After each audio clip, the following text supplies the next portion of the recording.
Last time, on the lands that make us. The sister who lays dead on stage is Winter Samar. Just as I suspected. Just a few moments pass as the gray skin of it all begins melting. Parts of it begin turning black as the entire creature again retakes the form of Uriel Whithen, Autumn's butler. We've uncovered the truth of it. Winter commissioned the rig, left it for you, but it was swapped out by Spring. When Winter could not recover after it went off, she was unfortunately killed. It was meant for you in a way, if not lethally. Autumn looks towards Spring. Yes, of course I want her to go to the courts. I demand the full trial. I was very young when I first saw it.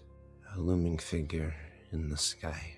It filled all of Medea with its grace. You saw the Watcher. You are the child of a sister I never got to know. I am sure of it. Inara, Leilani, is the flower Francis? Francis is the sunflower, okay? They made Francis into a sunflower. I pick up the sunflower. Francis? Francis? Okay, buddy, we're gonna get you somewhere where you can take a long rest.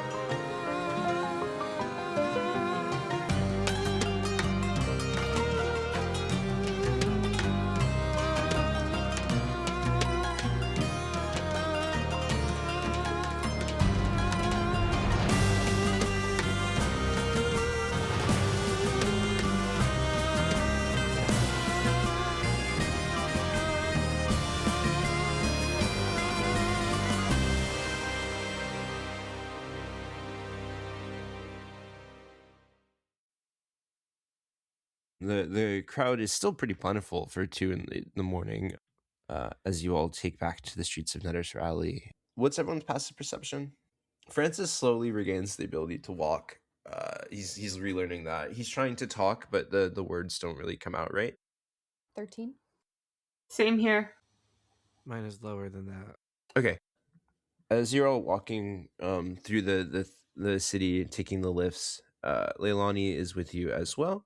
It's very peaceful. The rain, you all have brought these umbrellas that you hold above yourself. The rain kind of sloughing off around you, forming this additional effect of what looks like a lot of water kind of curling around you as you see the beautiful city still lit by nighttime businesses. You see the large brothels, red torches do not get put out by the rain. In fact, they seem to glisten as the water hits them, sparking even brighter. As we go down on the lift through the windows, do we see Rourke and all of his boys in there? There's not a ton of windows on the upper floors of the brothel, but probably you would. As you continue through, you can't help the feeling just as the hairs stand on the back of your neck as you return to the lowest level of the city, the nets that you're being watched. The feeling is present as you all take off the lift at once here. But no one seems to be paying special attention as you all take the crowd in around you. So is the plan to head back to the wedded wing? Yes, and can I please get out of this dress now? Inara looks at you a little guilty and goes, absolutely. I do appreciate you putting up with my suggestions. She points a finger at Inara. Never again. Maybe we can get you a dress made of chainmail. Okay, fine. You see a light on in the stables where your guys' cart is. Someone still seems to be awake there. The bar itself has a light on as well as you make your way through the narrow ways of the nets and return to the wedded wing. Though I am quite weary and still wearing this soaking dress, I will make sure that the horses are being treated kingly. Yeah, you open the stables. You hear sounds of conversation coming from within the cart. The horses are rested, and it seems to be taken care of well, followed your instructions to the T.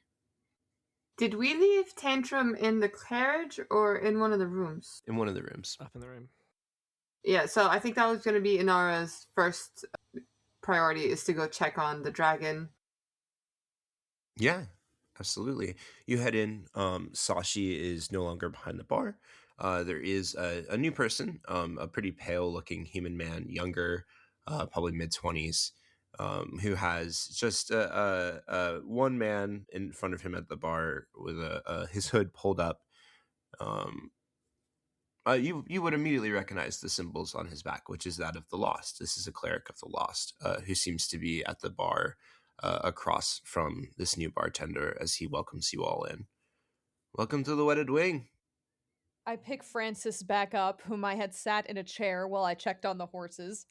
Oh, another one of you. Excellent. I think I was warned about y'all. Are you the ones renting the room? Bzz. Yes. All right. Well, welcome back. Let me know if I can make you anything to drink. Oh, yes. Actually, she sets Francis back down in a chair. There was. I'll take him. I'll take him upstairs. All right. She hands him to Plato. Gotcha, buddy.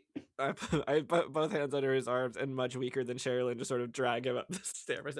Here we go. Let's go. I will be like, can I help? And tries to put one of his arms around her shoulder to sort of half the weight. She's also not strong, so it's not going well. We get him up there. I like to think there are some really long moments where we just listen to the thudding of Francis's heels against the stairs as he gets pulled upstairs. And then Sherrilyn goes to the bar, smacks her hands down. There was this drink that the octopus thing made, and I would like you to recreate it. Sashi was touching my bottles?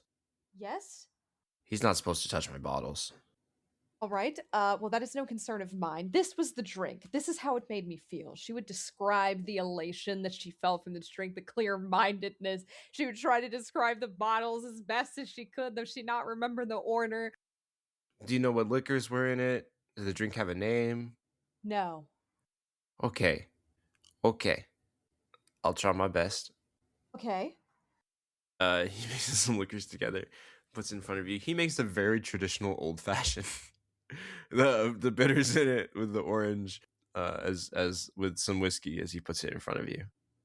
I will not complain. I did solve a murder tonight. I deserve this. Speaking of, there is one other person who arrives very quickly after you all. They are a young woman wearing the clothes of the Richter house, a courier. They have a wrapped package. No. Is one of you Sherrilyn? They seem a little out of breath. She has her drink to her mouth and her back to the courier, but she raises her hand. You left quick. Saras Sheena wanted you to have this. She's worried it's going to be poop or something based on their last interaction, but she says, all right, bring it here. Yeah, it's wrapped pretty cleanly. There's a small note on the front. Of course, she'll read the note first.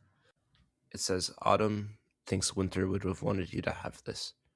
And you can see what it is without opening it, as it's very tightly wrapped with this dark paper. It is a bottle of wine.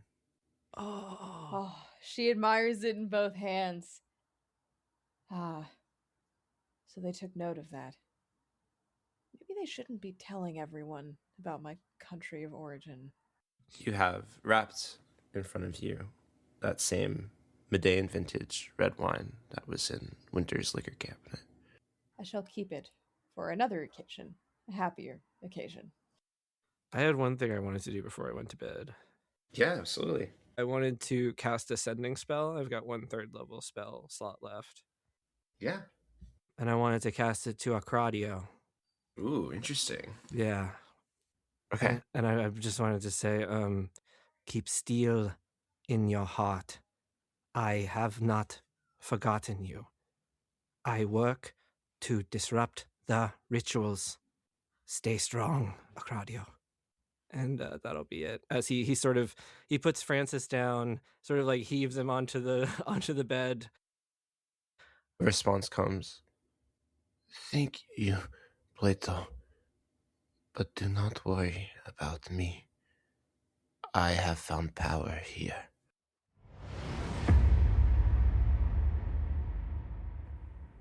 He sits down against the bed, sort of in the same room where he's put Francis, and you can see his arm is still glowing from the sending spell.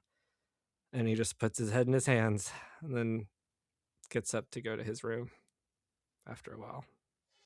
Francis slowly comes to himself as you all lay him to rest as well in his bed, surely to be fully healed and himself again, with the promise of a long rest. Anyone else doing anything?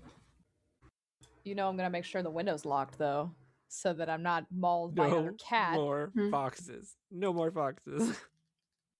Inara's gonna help Plato get Francis to his room, but once they make it to the door, I think she would, very exhausted, leave him to it and go check on Tantrum. She would feed the dragon one last time.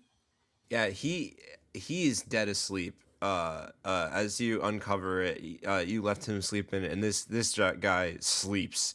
But as you uncover his cage and look at him again, he has made a bone bed out of the bones of his fish meal that he sits on top of. He is bigger. You haven't seen. It's just been 2 hours, but he fills more of the cage than you remember him filling. It won't be long now before this cage is not an appropriate size for him. Well, that's a problem for another day, she says as she notes how the space is getting smaller for his size. But noting that he is deep asleep, I think Inara would not want to risk waking him up and dealing with his antics. So she'll very quietly pull the covering back down over the front of the cage and just flop face down in bed. It has been a long night between the fight at Rourke's apartment, the quote-unquote show, murder mystery, now Francis coming back from being a flower, and her brain's too tired and she just shuts off. A well-earned long rest takes you. We're picking up the heavy rains of a Netter's Rally night, a Perian night. Your first night, I believe, in Perian proper. Have you ever been to Perian before? Any diplomatic Never missions? visited Like before. that? Yeah, so this is your first night sleeping in Perian, and the air is just a little humid, but it's nice as the rain comes down from above.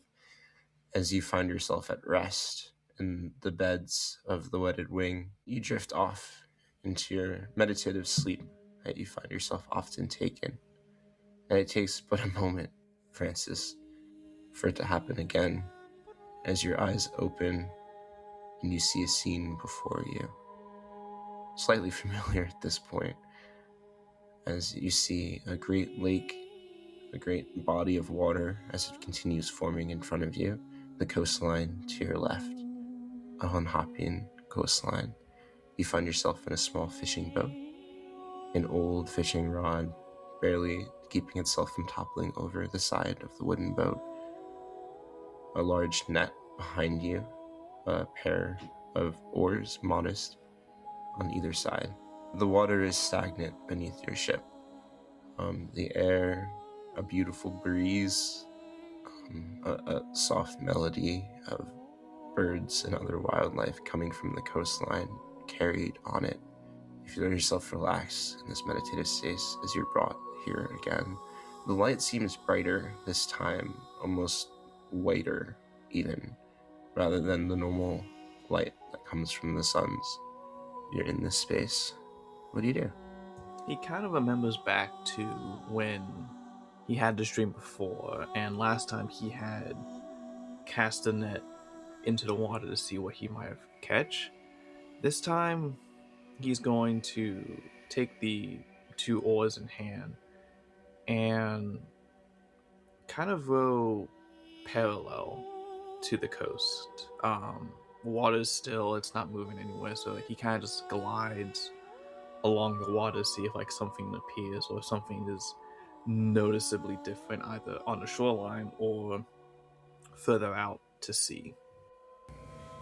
The water is incredibly hard to move with all of your strength here, but you're able to do so.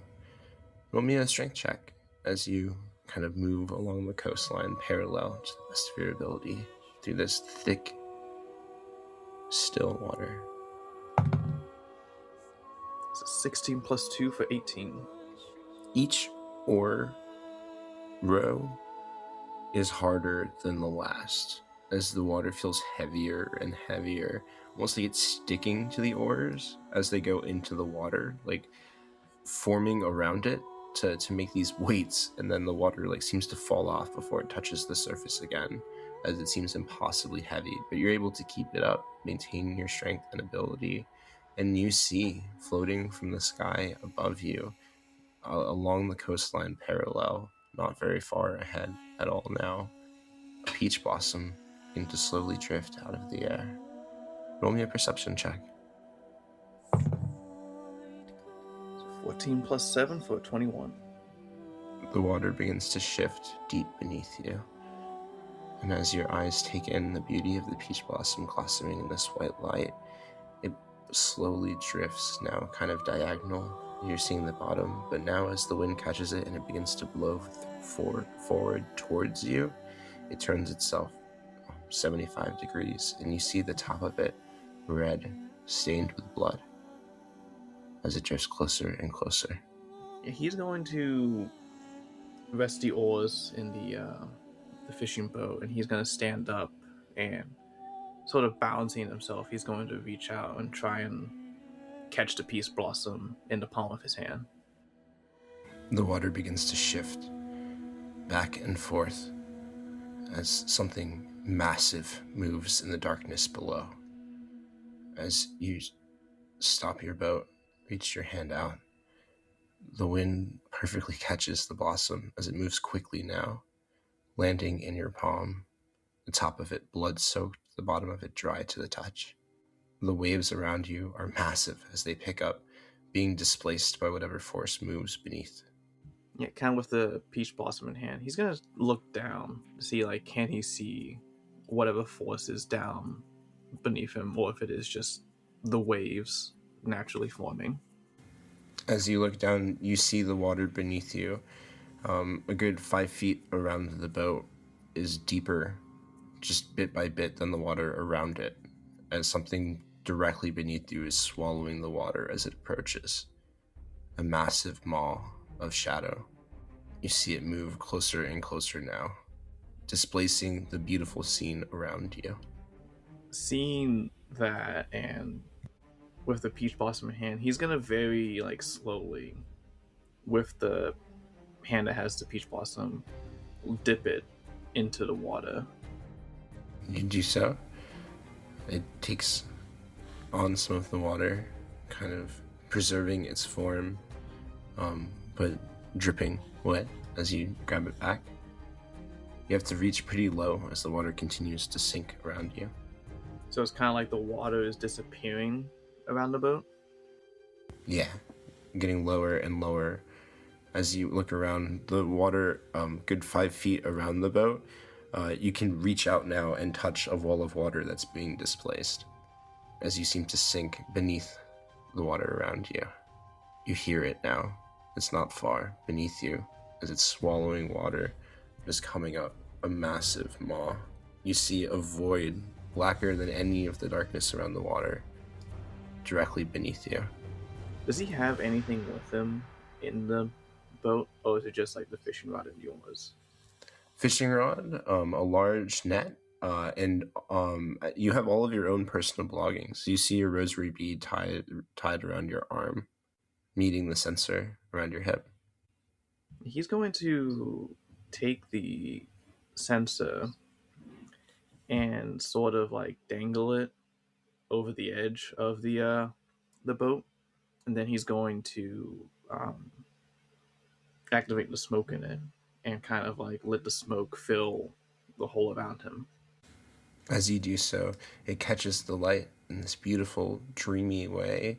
The smoke fills you, filling you with belief in yourself as you see them all break the surface tension and in one massive movement surround you completely as it engulfs you. You see this dark void, these crackles almost like lightning of gold, forming these sigils for just a second before they fade from your view, as it seems to grab you, and then you feel yourself be dragged lower and lower into the darkness.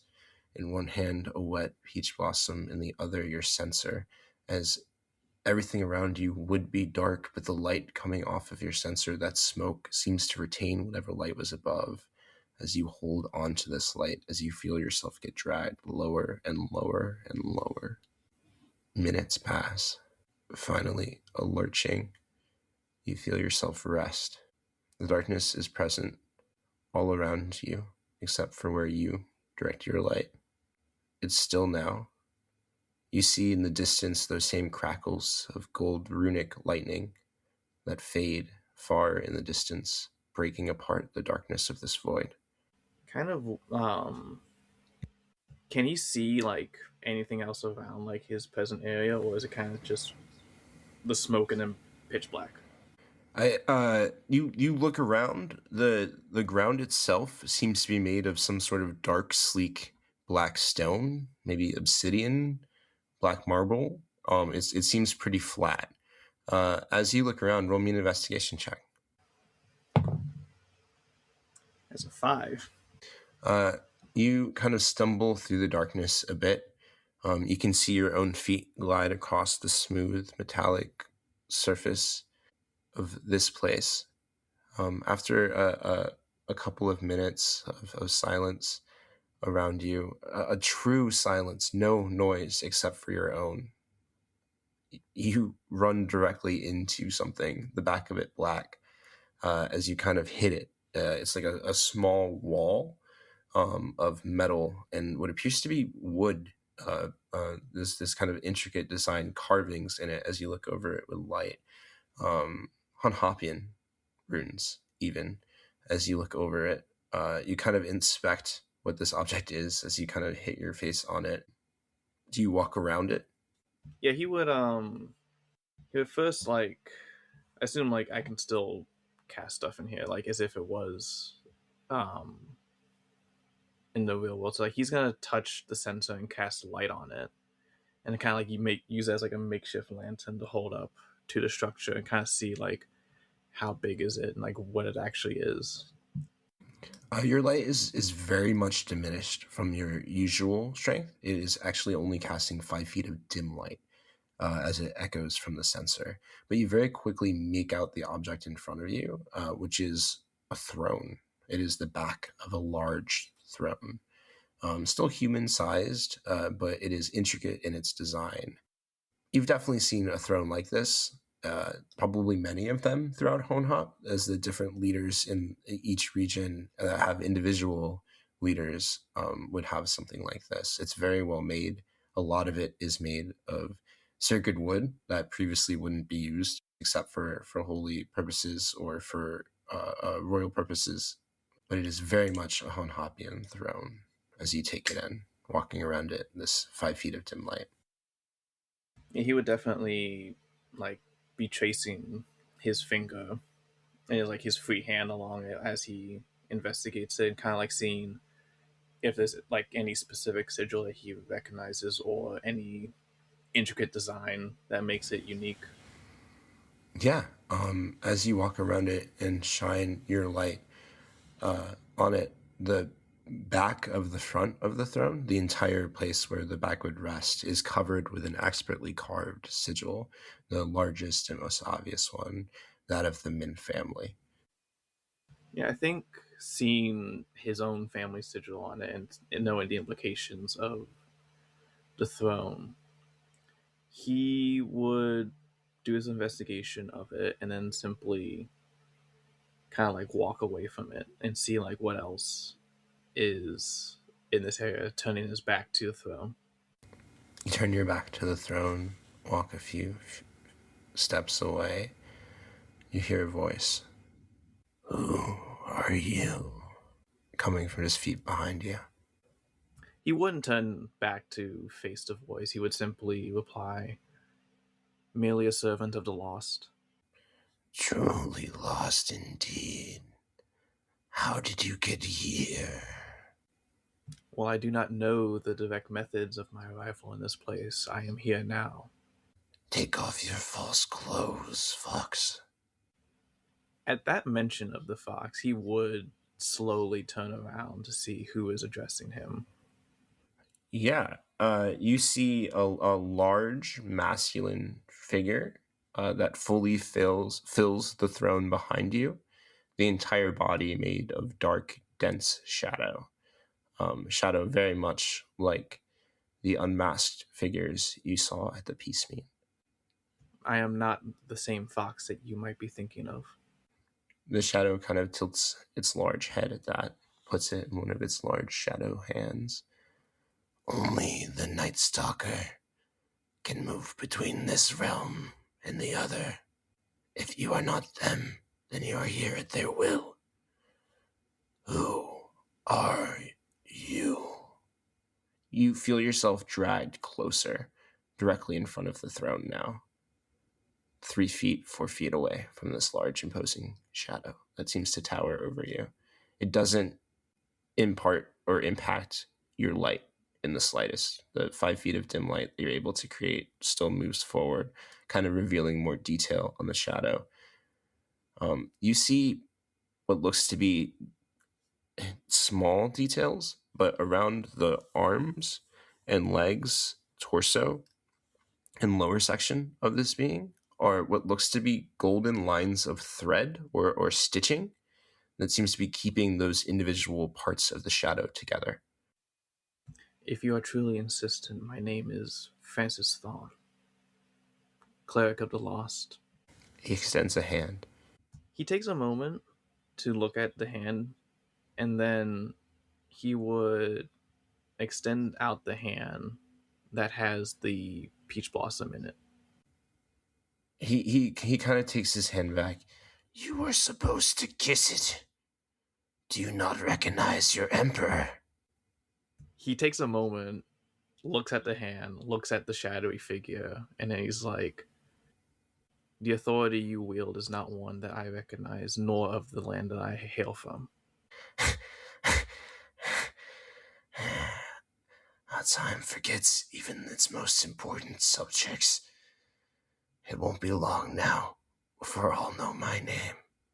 The Min family, that word, Min, meant one single thing to every single person of this land.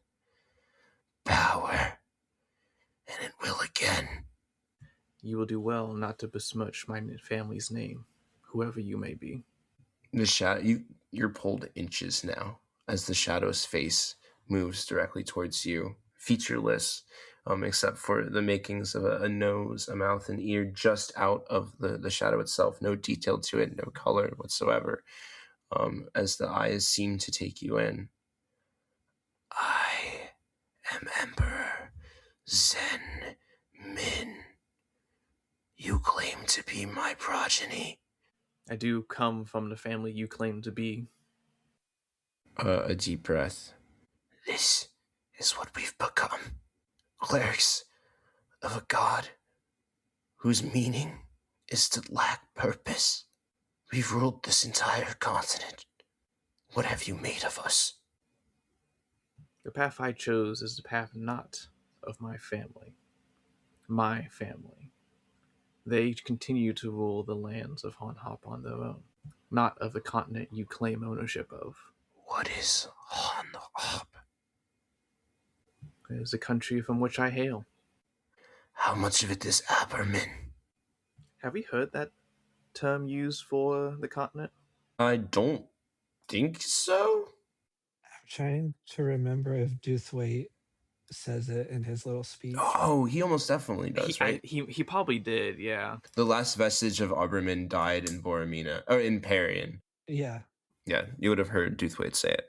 Francis kind of will look at the Emperor, and he tries his best to hide a smirk.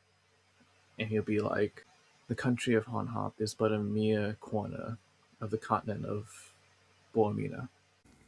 A shadowed fist slams on the right arm of the chair. It completely collapses under the impact as the throne is just torn apart on the right. He still sits in it. It makes shift, but the whole right side of the chair is completely crushed as it falls to the ground in debris. He doesn't say anything for a couple seconds. We are relegated to a corner. The blood ritual will happen soon. I will be made corporeal, and I will retake every inch. Your time and reign have long gone. It will not come again. He gets real close to you again. Why do you share my prison cell? Francis will this time let out a little chuckle, look up at this shadowy figure, and be like, because I fell asleep in a bed. You know the Night Stalker. In all of the land, the only being that caused me fear or concern. I have only heard of tales and potentially have had an encounter with it, but no, we have not been properly acquainted. You have. As the shadowed face looks towards the blossom. You could not be here without its whims. It did not create this place, but only it can travel to and from. My disappointing offspring, it has ferried you here. You are not here in a dream. You occupy this space the same as me. It has trapped you. Do you still feel so smug as to chuckle?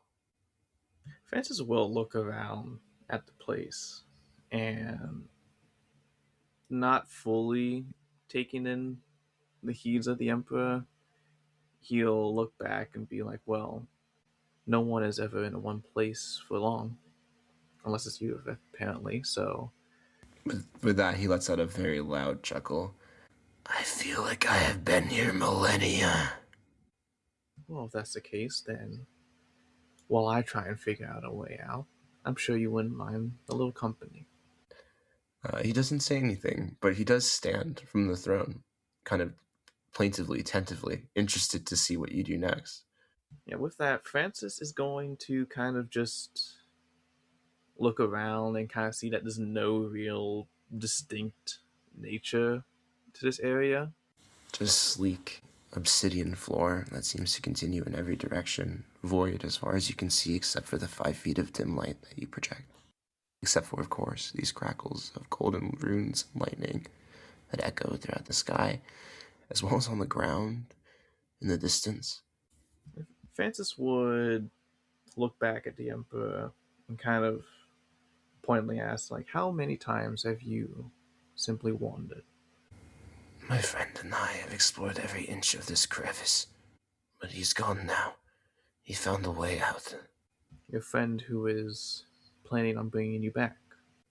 A large shadowed nod. Let's see if you can find the same crack he slipped out of. Francis would nod, and with a kind of like a confident chuckle with him, he would hold his censer out in front of him, almost like the dim light it is, and be like, well, better not waste any moment then. And he will start just walking off in a random direction. His footsteps do not make any sound, but if you look over, it's hard to make the figure out of the shadow, out of your range. But without a doubt, the Emperor is following you, watching your movements as you explore his prison cell. We cut back to the bed of one Francis Thon Min. At the wedded wing, it is empty. His bag remains, but his most personal belongings, the ones he wears on his person, are not there. For they are somewhere deep and dark and far, far from here.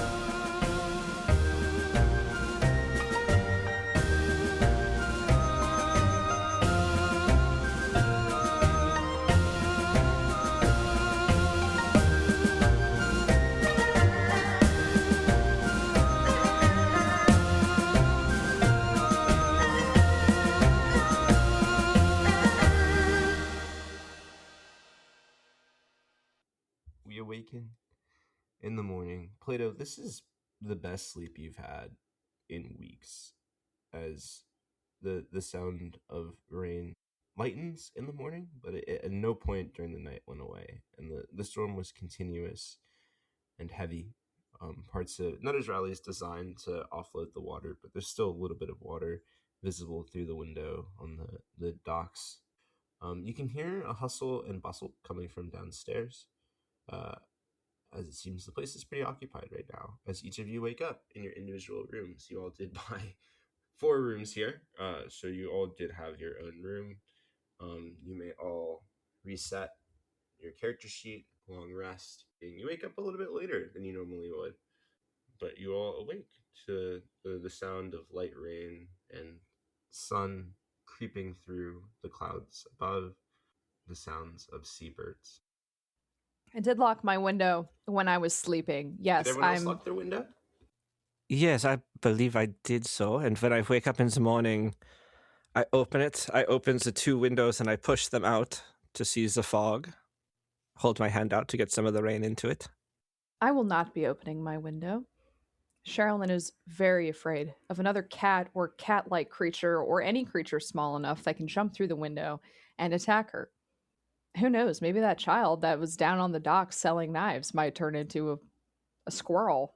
With very sharp claws. No, don't dirty the name of Knife Child. Knife Child. As you open the window a bit, you see a loud group of seagulls flocking together in the sky. At first you think they're just kind of cruising, but you realize a moment or two later that they are fleeing, as you see a couple of guards aboard Star Raptors chasing them as the Star Raptors open their giant shark-like mouths and devour a school of the seagulls whole as they complete their morning hunts and feedings. They have to control the seagull population so they don't poop everywhere. Not untrue. I imagine somewhat that there is, in this waterfall-filled valley, there's the fog, and the Star Raptors are kind of chasing the seagulls between these fog banks, sort of as if it was its own little playground up there. What majestic creatures. Sharks of the sky. Sherrilyn is standing in the middle of the room with her hands on her hips. And she's staring at the dress that's draped over the back of a chair once again. She's debating, do I risk it and put on my armor and find some way to conceal where the armor is from, or do I wear this thing again? And the dress has been through it. Okay, the dress it was soaking wet the night before, so it is wrinkly. Okay, it has some tears in it. It's dirty. She really doesn't want to wear it in the first place. It was at one point a mouse's dress. It was. I'm not really sure about the structural integrity of a dress that shrunk to the size of a field mouse and then expanded again. I wouldn't either. So I think instead, what she would do, she puts on her undershirt, which is kind of like this poofy cotton shirt. Plato would know, as Plato has worn one of her shirts, and she'll tuck it into her breechers halfway. She tugs out the hem of it so that it's just kind of like half in, half out, musses up her hair a little bit. She spends some time looking at herself in mirrors here. This is such an odd novelty for her. She musses up her hair a bit. And I think she won't put on her armor or the dress. I think that she's going to consider this casual wear, even though where she's from, it is essentially underwear. She'll put the boots and the gloves on, though. And the cape. The cape is still underwear. We forgot to discuss culturally what's considered underwear in our different countries, and in Medea, it's capes. Yes, the cape is part of the underwear. One more time, what are you leaving your room looking like? I'm modest. I'm wearing breechers. I'm wearing this cotton white shirt, half tucked in, half out, with my cloak around my neck. Oh, it's only over one shoulder. She's got this like half and half look going on. You can't see anything indecent. And my breechers have pockets, so she's well prepared. with a sword belt. Obviously, I will be leaving with my armaments. So Inara definitely does not lock the window the night before. I guess she'll wake up and enjoy the view. So very different from what she's used to back home and the desert that we've been traveling through. She'll open the window, and since it's raining, never waste an opportunity, she will collect some of the rainwater in one of her vials or beakers and use that for her experimental elixir of the day to see if it has any effect. Plato always speaks so highly of the rain in these lands. Maybe it has some special, I don't know, substance in it. As you're collecting the rain in this beautiful, brilliant turquoise butterfly very gently and calmly lands on your knuckle, gripping the vial hung outside the window. She'll hold very still for a moment, shocked that such a calm creature would deign to land on her, a person who is not calm at all. She'll admire its beauty for a while and then try to very slowly pull her hand back in to see if she can bring the butterfly in with it. Yeah, roll me an animal handling check. Nat 20. Yeah, the butterfly comes in with your hand and then kind of like flutters around you a little bit and then lands again on the upper part of your palm. Her first instinct, as usual, is to study a new creature. Does it look magical in any way, or is it just a butterfly? It gleams beautifully in whatever light peeks through the clouds. The color of it is surreal. It doesn't look like any butterfly you've seen in Luxoria. It lands on the lid of your vial. She's torn. She feels like this is some kind of, I don't know, sign that she should use the butterfly in her elixir, but it's also so beautiful that she doesn't want to kill the butterfly. But I think her, natural instincts will take over, and she will try to trap the butterfly with the palm of her other hand. Like a Disney princess, this butterfly is just like all around you. It's like fluttering around your ears. It's very easily captured. It seems to want to be in your hand as you cup it. Yeah, she's gonna take it over to, I'm assuming there's some kind of desk or table in the room. She's gonna set the vial down, pull out mortar and pestle, and lay the butterfly in it, and go ahead and crush the butterfly. As you mash the butterfly's beautiful wings. There's been another murder. Us with omens from gods, just fucking. Oh. At least it didn't turn into a fox. This beautiful pink innards that seem to leak out and mix with the turquoise forms this kind of effervescent purple mixture. That's not a liquid, not necessarily a solid, as you grind it in your mortar and pestle. It's funny you say at least it didn't become a fox, because I was thinking at least it didn't become Francis. Shit. So yeah, she'll pour the rainwater over it, and sort of imbue it with her magic. Excited to see what elixir she gets this time. But yeah, roll for that. Okay, it is an elixir of resilience. So the drinker will gain a +1 bonus to AC for 10 minutes. It as you brew it and like smell the mixture, it seems much more potent than you'd expect. This will actually give +2 to AC for an hour. Nice. As it glows with this purple, you're not sure if it was the rainwater or the butterfly, but as you mix this together, use your alchemical reagents on it and activate it, you can smell it and feel it, and it is bubbling over, and this is a high quality potion. Have to get me more of these butterflies, she says to herself as she watches the beautiful hues in her vial. She will store it away in her bag and get ready to go join the party.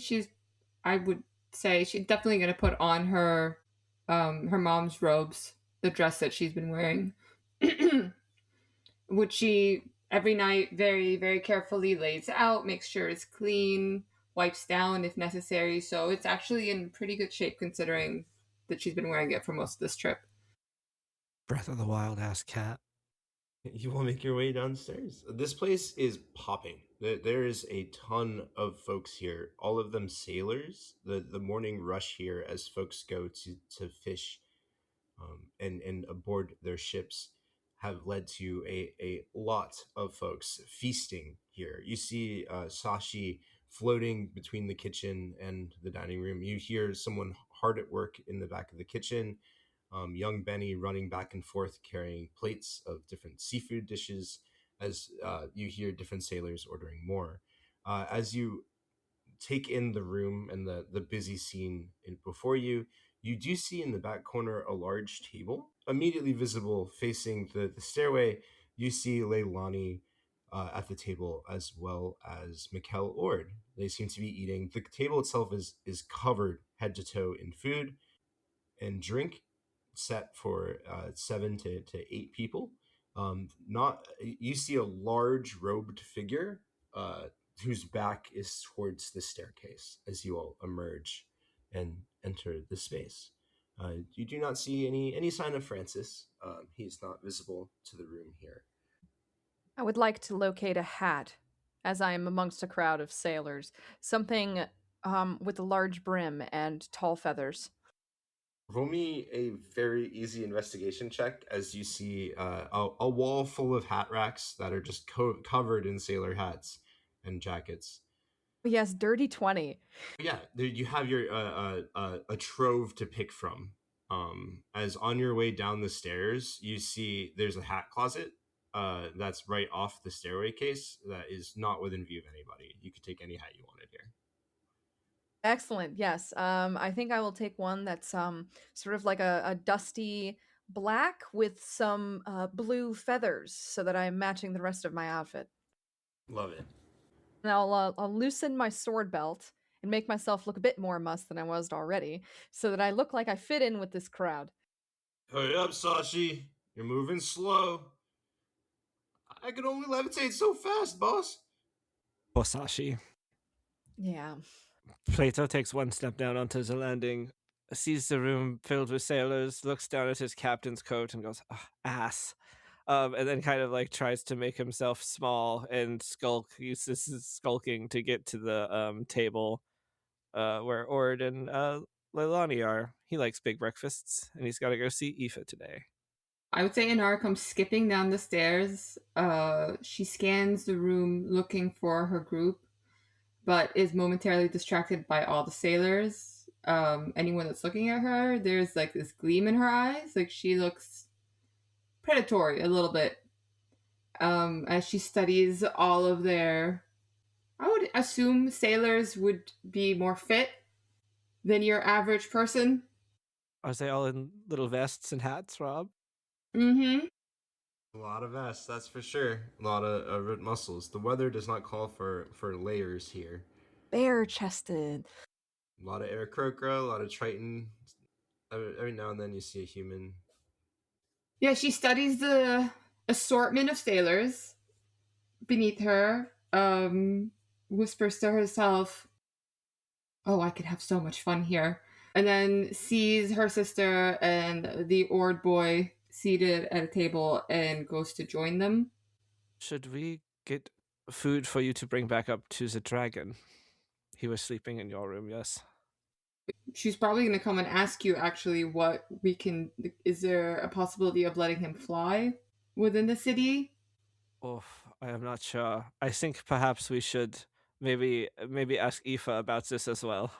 Octopus? Oh, good morning. She draws her fingers across the brim of the hat, tips it. Where did you get that? Never mind that. Morning, partner. Hey, guess what we ordered? Huh? We got something just for you. Oh, you said octopus. Were you not talking to me?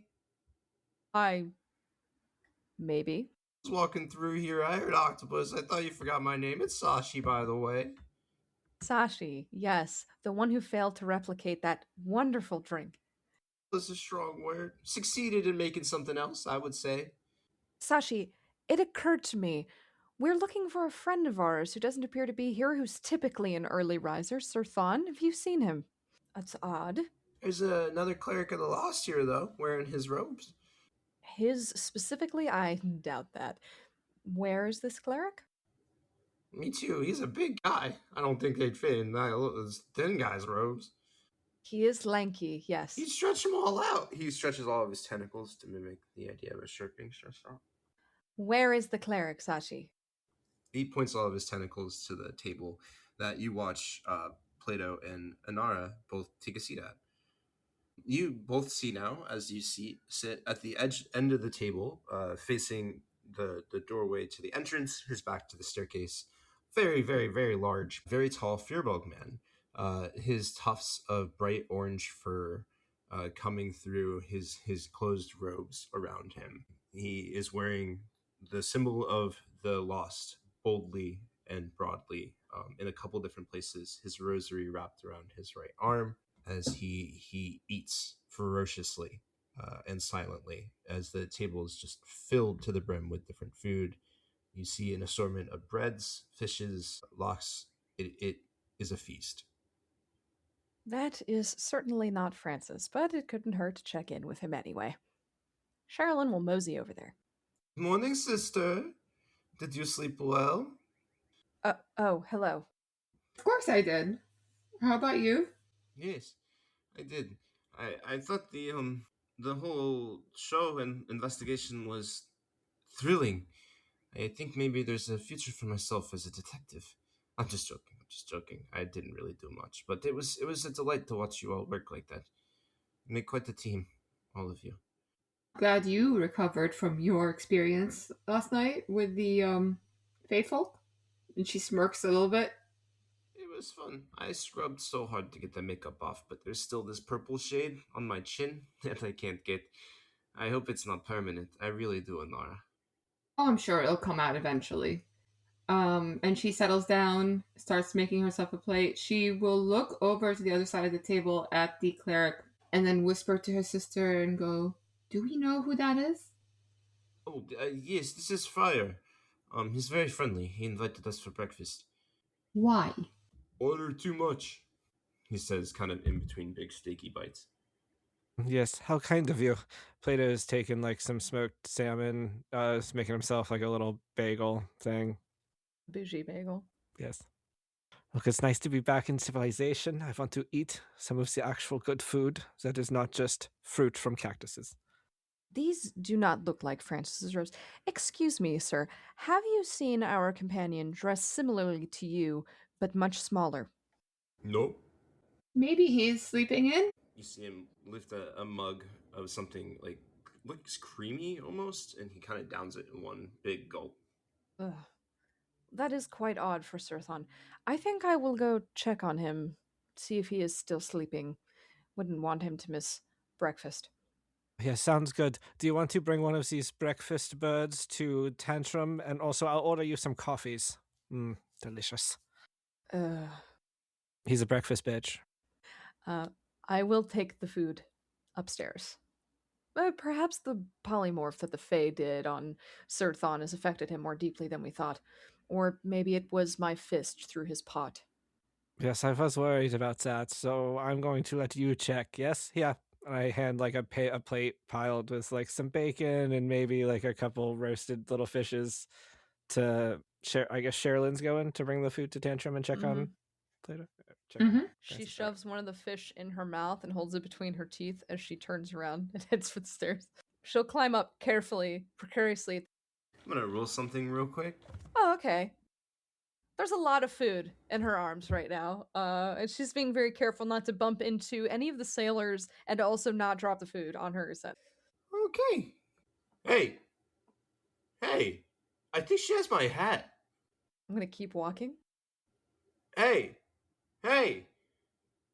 You hear the sound of a chair skirt backwards and some footsteps. Are you walking upstairs? Yes, I'm going to sidestep through a group of people with a very polite "excuse me, pardon me," and allow them to part ways and then come back together and hopefully block the path. Roll me I guess this is a stealth tactic. Roll me a stealth check. Okay.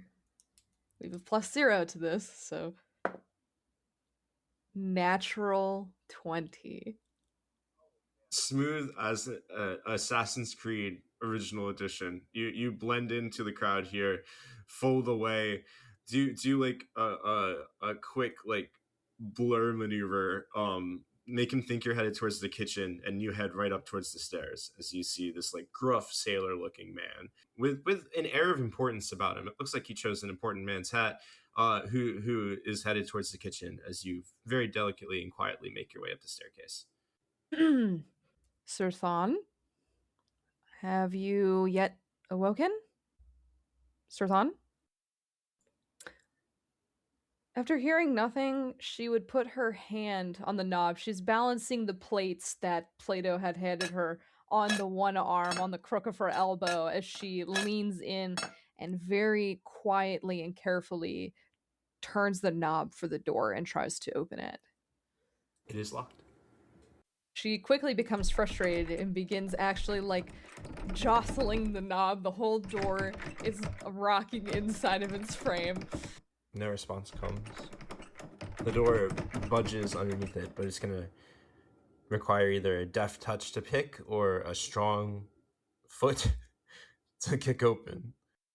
Sir Thon, I am holding a bounty of food in my arms, and I would really prefer not to have to break the door down in order to surmise if you are alive or not.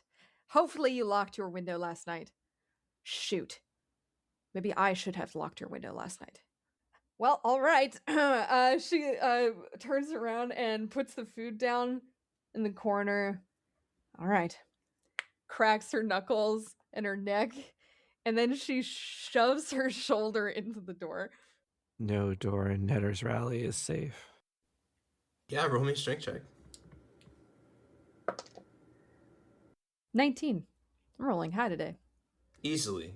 The door gives way to your shoulder. You don't even bash it down, as you just fuck up the lock mechanism completely. As you bust it through the wooden frame on the other side, the room opens to you. It's simple. The only sign of Francis available to you is that the bed is unmade, and it looks like the form of someone sleeping slightly indented. The only sign of Francis' existence in this room is the pillow and blanket placement that shows somebody was sleeping here. There are no personal effects immediately visible to you. There is no Francis immediately visible to you as your eyes scan the room. Sir Thon? She takes a step inside, scanning about. She notes the indentation of the pillow and the mattress. She notices that the room is kind of cold, like it's been missing a life presence in here for a while. And is the window ajar? The window is completely open. I should have locked the window. She rushes over to the window, clasps the sill with both hands, and sort of leans her head out. Yeah, you see the front of the wedded wing, the inn. There is a small rooftop that slopes off of where this window is in the front, but no one catches your eye. There's a hustle and bustle to the street as you see different folks begin their day. Oh shoot. She immediately rushes back into the hall, leaves the food just on the floor of the hallway, takes the steps quickly, like like down, pushes through the crowd, pardon me, a little bit more rudely this time, with more urgency, back to the table. What kind of place are you running here? I mean, there's no hat security? You hear coming from the back. Francis is gone. What? Francis is gone. He's not in his room. He has like a bagel halfway to his mouth, a little cup of coffee in his other hand, and he just looks absolutely panicked. Does Sir Thon have connections in the area? No, but several things come to mind. For one, we had no idea that Sir Thon had connections in the random deserts of Luxoria, but the Min family crest appeared there, so we have no idea how far. That does occur to me. What also occurs to me is that the child who sells knives might have also turned into a fox and came through the window into his room, which was fully ajar. Inara stops, like, bringing a mug of coffee to her mouth and just stares at you intently for a second. What is your issue with that child? Yeah, with the knife child, we need to talk, Sherrilyn, about how you establish these biases. The knife child, Sheena, you sort of get in your heads at the what. You know what? Never mind. I think besides the knife child, the rest of the thing you said was very plausible. I mean, we know what I said about Sheena before was also plausible, as there was a copy of them that was also a monster. So therefore, there might have been some sort of shape-shifting monster that has kidnapped Sir Thawne. Okay, so I think you're just seeing a lot of connection. You know what? Never mind. I do believe, though, that the end result is correct. So who am I to fault? That he was taken by perhaps some sort of shapeshifter. We know that he was targeted when the blood was taken. So yours was as well. I look at Sherrilyn a little suspiciously, and we have no way of knowing. What? A different, perhaps. You cannot be serious. I'm just saying, we can't zone of truth you are the zone of truther. We must always take you at your word. But, I mean, okay. Put the bagel down. We don't believe that Francis left us, right? He would have left a note. Leilani pats Inara on the back. It is not the first time I've heard of where people who are promised in a marriage just, can't go through with it and, they get nervous and run away. Francis is very responsible. I'm sure he's fine. It is precisely because he is responsible we don't trust that he is gone. Inara turns to look at her sister with, slanted eyes and goes, "Thank you for that input. However, I really doubt that someone of Sir Francis's stature would just run away in the middle of the night because he fears a commitment. That is in no way happening soon." I will say it's definitely Inara. You know that exact scenario has happened to Leilani previously, where she was in a serious relationship and the guy did just disappear. Got cold feet? Oh, rough. Although there really is no way of knowing what sort of man Sir Thawne would be in that circumstance. But we should rush to our meeting with Aoife, I believe, as she is one of possibly the only people that might be able to locate our lost cleric of the lost. You should eat first. Who says that? The cleric? Yeah, the cleric of the lost at the table. You're the one that came over here and started having the conversation with us, so I feel like you can't be mad at us about this orange gentleman. I rest my knuckles under my chin and lean towards the cleric. Yes, actually, you are a cleric of the lost. Do you not find lost individuals? Plato leans back. Lost individuals find us.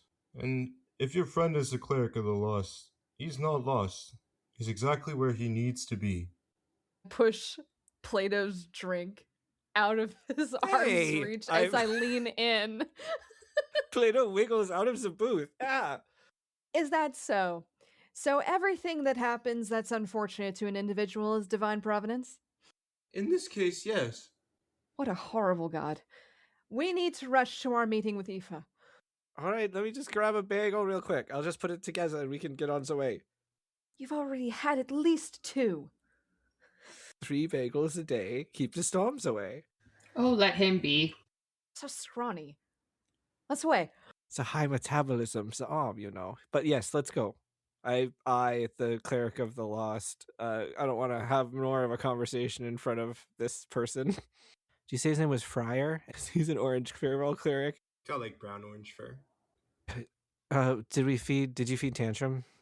Well, it seems that I had forgotten to feed Tantrum in amidst the... Wait, did you leave the food upstairs in the... Tantrum hopefully will not escape their confines, as I did leave a plate of fish in the hallway on the floor. Inara pauses for a moment. She goes, "That's a recipe for disaster. I'm just going to run upstairs really quickly." And she zooms towards the stairs. I'll just bagel up while she's up there, just quickly. Yeah, a little bit of that. There we go. Good God, man. It's important for my metabolism that I have a big meal in the morning. It's important for my metabolism. Big meals in the morning are very important. I imitate the glasses push. So you're not wearing your armor today? No, I am not wearing my armor today. I am wearing this hat. Wait a second. Is this the hat the guy was talking about? Did you steal this? Oh, I don't know who's still at the table, but Friar's going to say to Leilani, you should tell your friends that they shouldn't look. A cleric of the lost who goes missing probably doesn't want to be found. I appreciate your platitudes. I am still here. You see me, I'm sort of bundling the bagel as I talk to him. I'm watching him closely. I appreciate your platitudes, but you do not know our friend Francis as well as we do. And it is not a time when he would go missing, I think, especially without telling any of us. Indeed, Plato knows Sorsan the best, and would know if he were to run away from an arranged marriage. Here. You see he undoes his rosary and plucks off 2 of the beads. He takes 1 in each palm and offers 1 to you, Sherrilyn, and 1 to you, Plato. Maybe this will help you find him. What is this? A prayer bead of the lost. What does it do? He thinks on that for a little while. You're serious? Roll me a d20. Do you take it? Yes, I'm rolling it around in my hand, skeptically. As I roll a 13. Highly skeptical 13. Highly. It glows in your hand as you turn it over. If you pray on it, the lost will help somebody, heal them. This is a prayer bead of favor. It is a one-time cast of the spell Greater Restoration. Plato, do you want one? That was your name, right? I shove a bagel into his mouth. He would like one. Don't do that. I guess I will take one, if nothing else, for the fact that this feels like the only lead I got right now. You take the bead in your hand. It's a very specific bead. It has a white outer lining and it has this like pink inner circle. And as you take it in your hand and roll it around, it feels like it's engraved with like a small marking, kind of shapeless, just like a triangle carved into it. Roll me a d20. 19 on the bone dice. Shit. You've cast the bones. Okay. I shouldn't be able to roll something that makes you say shit. This is a game that you have control over. I know. Well, sometimes the dice decide. This is a very important bead. Use it only if you absolutely need it. I thought you didn't know what they did. I do now. Sort of a Schrodinger's bead. All right. Good luck. You see, with the clerics, when they lose their thought, it just comes to them. This is the power of the lost. Good luck, Sarstalder. How carefully should I handle this? Oh, I would never even use it ever. What? Why have you given me this? Just in case. Why did you have it? I'm a cleric of the lost. Insight check. Yeah, go ahead and roll me an insight check. That's a 7 plus 0, 7. Yeah, I mean, he's definitely wearing the robes of a cleric of the lost. He sounds a little confused why you'd ask the question. I'm still staring at him suspiciously as I sip my coffee. Well, hurry up, Plato. We're waiting for Inara to be done feeding Tantrum, and I'm just going to drink 2 more of these coffees while that happens. I think at that point, Inara would come bounding down the stairs. He is still asleep. As you check on Tantrum, you have the food in your hand. He's still passed the fuck out. Again, almost as large as the interior of his cage with each inhale. He seems to be getting bigger and bigger on top of this little bone pile. He's out like a rock as you go to him. She's actually going to take advantage of that because we haven't let him out of his cage in a while. So she's going to very quietly open the door and slide the food into the farthest corner from him so he doesn't accidentally knock it over in his sleep. And then lock it back up and run back downstairs. He almost immediately starts eating. Doesn't wake up. But you watch his sleeping form just reach out with a snore and a bite as he begins devouring the food. I feel like that would stop, like give her pause. If she's trying to rush and hurry, but she'll pause for a second and watch, thinking maybe he's awake, but his eyes are closed. But as she watches him, she'll, no, he's asleep. He's sleep eating. Oh, okay. Good to know, I guess. truly terrifying when a dragon can eat in its sleep. Right. Especially since I've slept with him on my chest before. So this is valuable information. So she'll close the cage back up, pull the covers back down over it, and make sure to lock the door on her way out. And she'll bound down the stairs, rejoin the party. She will stop by where Plato is sitting, sipping on his coffee. She'll lean down and whisper in his ear, "We really have to figure out the whole tantrum issue because he's very soon going to outgrow his cage." Oh, yes, that is, I suppose, something we should look into. I mean, Eva and the university here might have some sort of innovations that we can look into. But in the meantime, Mikhail, Leilani, if you could keep our tantrums under control. Leilani, Mikhail's like nodding, like, yeah, and Leilani's like, no. No, and stop asking me to do things. Why not? I've watched it burn you. I've watched it actively blow fire at you, and it's like it's it's mama, and it still tried to burn you. Do you remember that? He was just playing. It'll hurt me. Well, we can't ask the stable hand to do it, as they could scarcely take care of my horse. She'll look from Leilani to Mikhail, and then she'll go, "Well, he agreed, so just let him do the physical parts of it if you're so scared." I'm not helping at all. Inara will lean down, whisper in her sister's ear, "You don't want to run off another one. Maybe stop being such a coward in public." Will we persuasion check with advantage? So mean, the Cat sisters. Awkward. Okay. First roll, you said persuasion, so that's a 7 plus 1, 8. Nice. And then a 17 plus 1, 18. Yeah, you're right. I'm very good at taking care of things. I should practice. I have a natural, proclivity for growth, and Inara is like smirking. I'm trying really hard not to just guffaw in her face. Yes, of course. Is that an innuendo? No, it could be. It's something. She and Mikhail stand up. Okay, we're on dragon duty. Dragon? Did they say dragon? You all have a dragon. Nope, they didn't. It's a tantrum it's a metaphor. thing. Yep. Yes. Metaphorical. As in a big pain in the ass.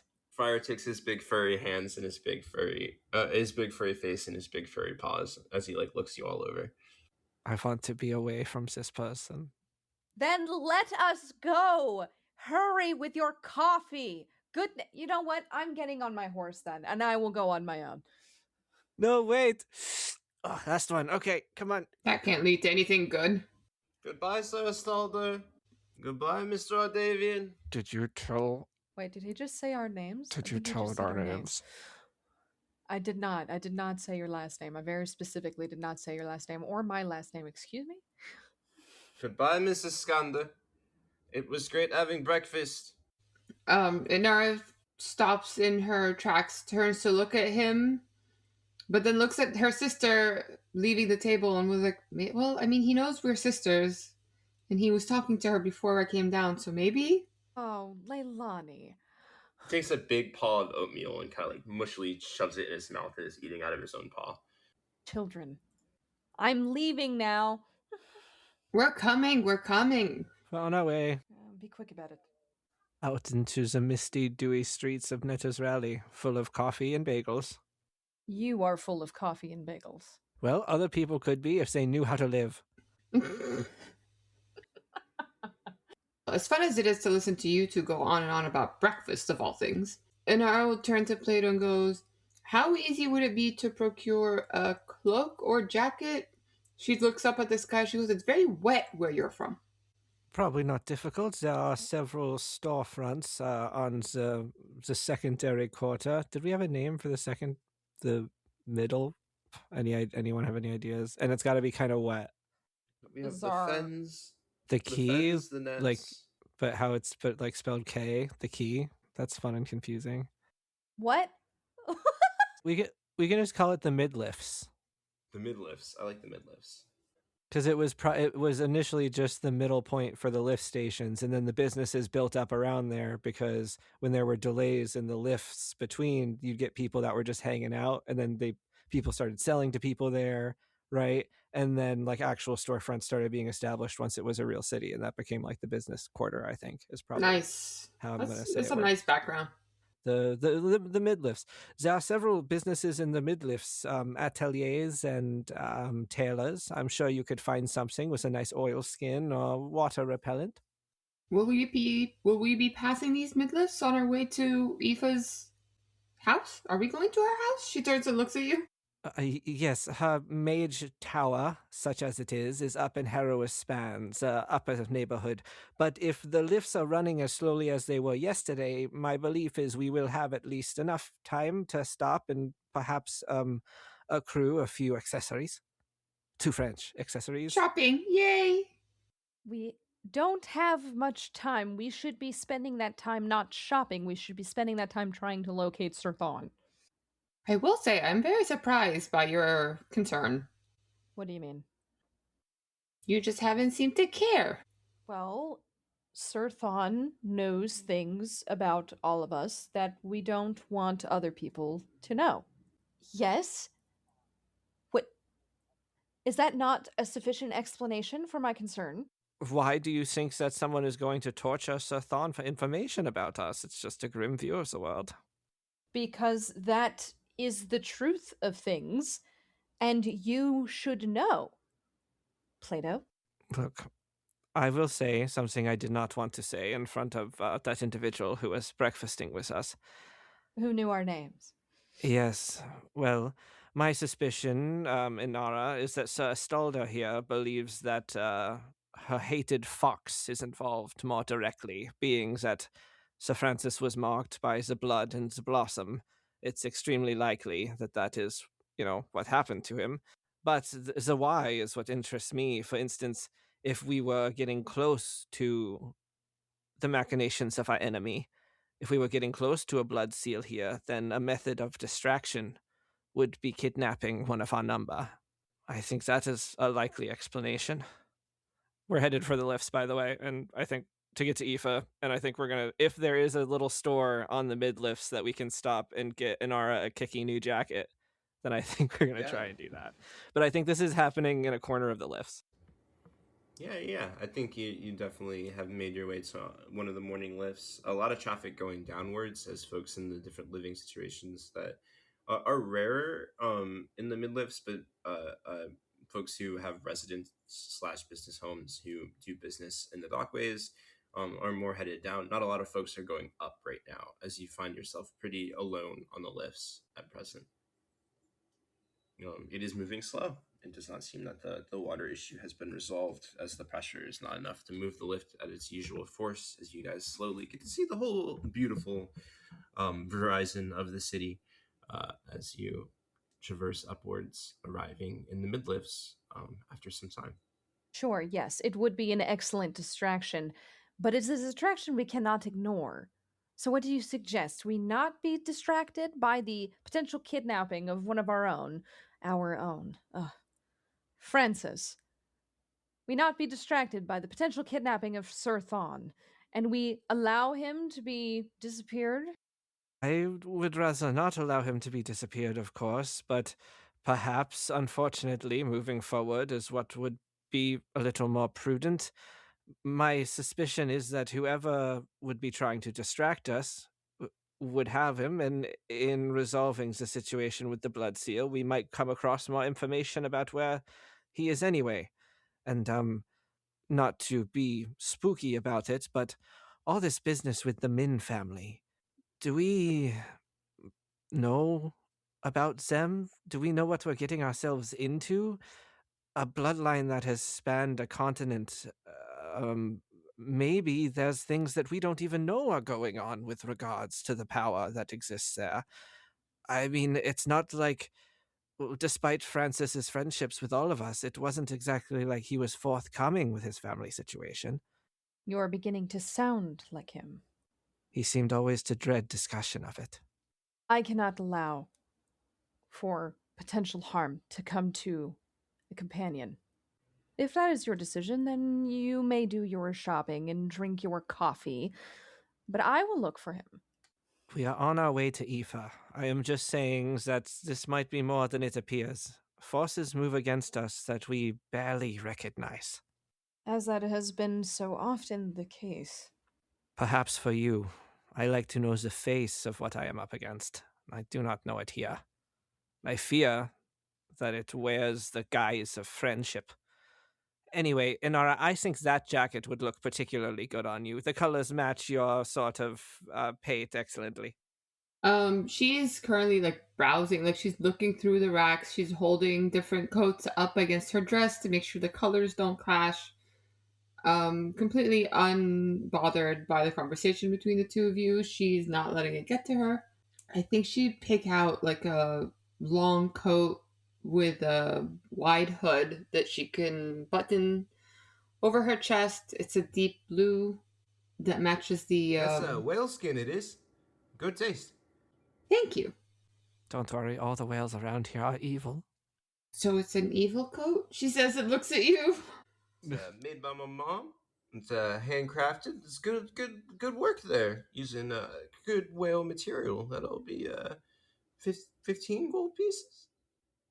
She'll turn and look at Plato to see how he reacts to the price, just to make sure she's not being taken advantage of.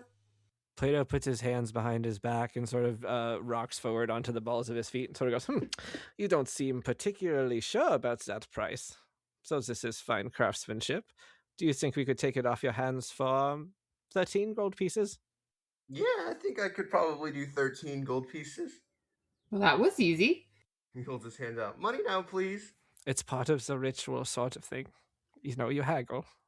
You would know better than I. And she will hand the shopkeep 13 gold pieces and swirl the coat on top of the dress. Looks great on you. Everything does. Loves the wide hood. It is a good choice.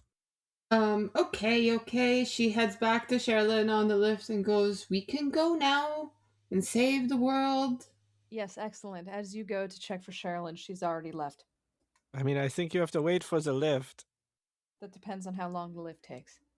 When you're gonna climb up the side of the cliff? The lift is like 3 feet in the air as you see Sherrilyn like dead center in the lift as it's beginning to rise. And she's like angrily. I reach down and grab Inara's hand and pull her up onto the lift. Yeah, she does a quick agile jump and climbs on next to you, turns to look at Sherrilyn and goes, for someone who's so concerned about a party member, you're very rude to the other party members. There are 2 of you, and only one of Francis. And he has not been a good self-advocate. Interesting idea. Well, perhaps he made a deal with the Fae that we did not know about. No, he seemed pretty in control of that. Yes, I think if that were the case, then he would not have been turned into a sunflower. Yes, the sunflower was that was fun. Illusion. Yes. I hope he didn't go to a higher place to try and photosynthesize better. That would be quite bad. Bad because he wouldn't find? He was not shopping for a new pot. This whole arc, he's just on top of the wedded wing. Like, yeah, just sunning himself. He's in a lawn chair with his coffee. You know, I had thought, Stalder, if you wanted to wear your armor, so I know you are quite precious about it, I could scour parts of it away with acid. You would like to do what with my armor? Well, I'm just saying, if there were certain ornamentations that were particularly Medean, if you feel like you don't want to wear it in public, we could alter it with acid. Absolutely not. Do not put acid on my armor. Figured I'd offer. I'm a deft hand with acid. It is made with the most precious of metals. I'm sure acid can handle it. And that is why I am sure you should not scour it with acid. Just on the table if we ever want to look less Medean. Is there a problem with looking Medean? Not currently. In these parts there is. Maybe in the future, depending on things how they go, yes. Exactly. Not currently, because I currently look like a Perian sailor. Yes, we have many long red-haired high elf sailors here in Perian. Well, you do have a red-haired high elf mayoress. So I think I'll be all right. Who everyone knows to be Medeans. This is actually something I wanted to speak with both you and her about, but once we get there, that will be time for the conversation. Will it? How bold of you to think that I would divulge secrets to you. She, like yourself, are currently a guest of the Perian government. She is mayoress. She is mayoress by marriage and not by election. Does that not make her a citizen? The way things will look soon is the idea that anyone in power handed any amount of control over to known Medean forces before the things that might happen would be very bad optics for everyone, which I am going to make Aoife aware of. So you're saying that Medean immigrants are not granted citizenship in Perian? Or marriage citizenship? I'm saying they're not granted choice in the defense of that country or in the divulging of their secrets prior to a possible attack. That is interesting. So you going along to this meeting is your way of granting her permission to hear your secrets for your country? I feel like this is just a roundabout way of you getting additional information out of me, to which it will grieve you to know that I know not much more than I did previously, which I had already told you before we even entered Perian. Inara blinks at that. She blinks once, twice, and turns to look at Plato and goes, I've lost track of what she said. As do I, which seems to be a mainstay of her inquisitive style. Thank you. You all arrive in Herrera's span. Again, slowly as the lifts pull up. A couple of students riding the way with you who live off campus. You see the recently renamed Trident Academy after the fallen hero Kellic shines like a beacon in the morning sun and is very much occupied at present as you see students filing in, some practicing craft. You see an early morning group of guards that are learning to ride very young star raptors that are in the main grounds here. It seems like an all-purpose training academy, both for vocational skills, high academics, as well as the guard force. You see the massive gleaming white marble mage tower that seems to extend endlessly into the sky, connected to the etheric vault of Debtor's Rally, containing the relics allotted to their newly established government following the coup of Perian a few years prior. You all make your way towards this grand building, passing by the academy and all of the learning happening there. You make your way. Not only is she the mayoress, but Aoife Fruin is also the head dean of the academy, so her mage tower is close by as you all make your way.